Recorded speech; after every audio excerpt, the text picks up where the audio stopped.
She's a real champion in the fight for women's equality and women's rights in society. So without further ado, let's please welcome to the stage Riley Gaines.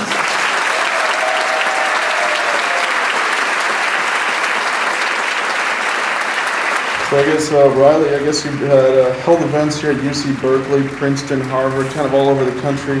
Why come to Fargo and North Dakota State University? I feel as if Fargo typically gets left out. People think of North Dakota, South Dakota, a lot of these kind of states up in this region, and they think, it's not really happening here. Let's not waste our time. But I can tell you that this issue is affecting the state of North Dakota. To your point, I've been all over the nation. I've spent time in left-leaning states such as California. I've spent time in right-leaning states such as Florida, Tennessee, the likes of.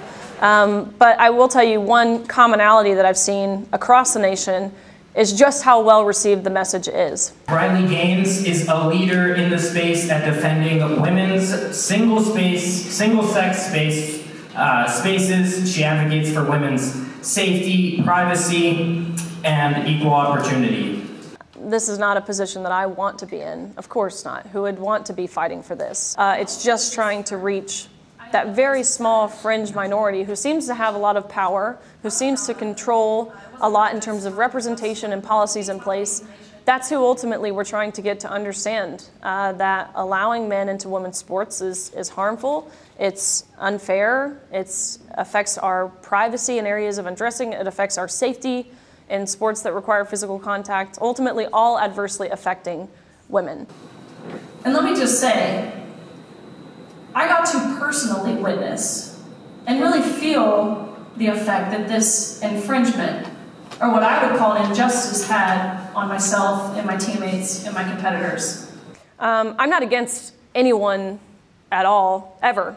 That's not how my Lord and Savior and our Creator, that's not how He tells us to live. He tells us to love every single person. And I certainly do love every single person.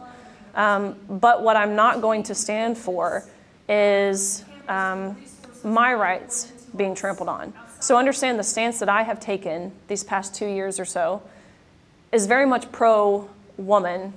It's pro-reality, it's pro-fairness, it's pro-transparency. It's not anti-anything. It's not anti-trans, it's pro-woman. I certainly believe that people who identify as trans should play sports. I encourage them to play sports. I got to reap the benefits of playing sports. It teaches you so much in terms of leadership and confidence and security and setting goals and working to achieve those goals. And no single person should be denied that. But play in a category where safe, number one, and fair, number two. I don't understand why that's controversial.